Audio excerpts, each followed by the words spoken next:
Government സർവീസിൽ നിന്ന് retired ആയിട്ടുള്ള ഒരാളെ ഈ അടുത്ത് കണ്ടു. അദ്ദേഹത്തിൻ്റെ മെയിൻ ഹോബി എന്ന് പറയുന്നത് കുറഞ്ഞ ഭൂമിയിൽ വ്യത്യസ്തങ്ങളായ കൃഷി ഇറക്കി പരീക്ഷിച്ച് സന്തോഷം കണ്ടെത്തുകയാണ്. ഞാൻ കാണാൻ പോയിരുന്നു, കുറേ സംസാരിച്ചു. കൂടെ എനിക്ക് ഓർമ്മ വന്നൊരു ചരിത്രം, മഹാനായ സയ്യിദന അബൂ ദർദ റളിയല്ലാഹു അൻഹു. അദ്ദേഹം നല്ല പ്രായമുള്ള ആളാണ്.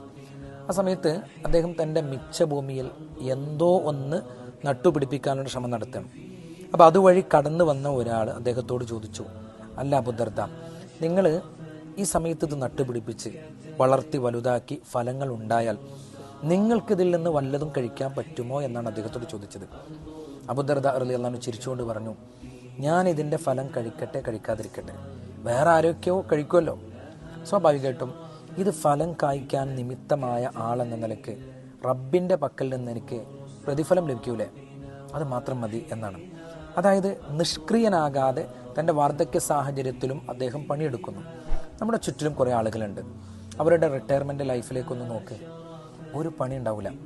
അതായത് നാട്ടിലെ ഏതെങ്കിലും ഒരു നന്മ ഉണ്ടെങ്കിൽ അതിനെ ഏതെങ്കിലും അർത്ഥത്തിൽ ഇടങ്കോലിട്ടിട്ട് മുടക്കാൻ ശ്രമിക്കുന്ന കുറച്ച് ആളുകളായിരിക്കും. ഞാൻ അവരിൽ എല്ലാവരും അല്ല, ചിലരെക്കുറിച്ച് എനിക്ക് പറയാൻ തോന്നുന്നത് നന്മ മുടക്കികൾ എന്നാണ്. നിങ്ങൾക്കും അങ്ങനെ തോന്നിയിട്ടില്ലേ? സത്യം പറഞ്ഞാൽ ഒരു മുസ്ലിമിനെ സംബന്ധിച്ചിടത്തോളം അവൻ്റെ റിട്ടയർമെൻറ്റ് ലൈഫ് എന്ന് പറയുന്നത് അത് അവൻ കണ്ണടച്ച് ഈ ഭൂമിയോട് വിട പറഞ്ഞത് മുതലാണ് അവൻ്റെ റിട്ടയർമെൻറ്റ് ലൈഫ് എന്ന് പറയുന്നത്. അവിടെ നന്നാകണം, സുഖകരമാകണം. അതിനെന്ത് ചെയ്യണം? നമ്മളിപ്പോൾ ജീവിക്കുന്ന ഈ സാഹചര്യത്തിൽ എന്തെങ്കിലും ഒരു നന്മ ചെയ്ത് മുന്നേറാൻ കഴിയണം. അല്ലാഹു റബ്ബുൽ ഇസ്സത്ത് നമുക്കൊക്കെ അതിന് വലിയ ഭാഗ്യം ഒരുക്കി തരട്ടെ. അസ്സലാമു അലൈക്കും.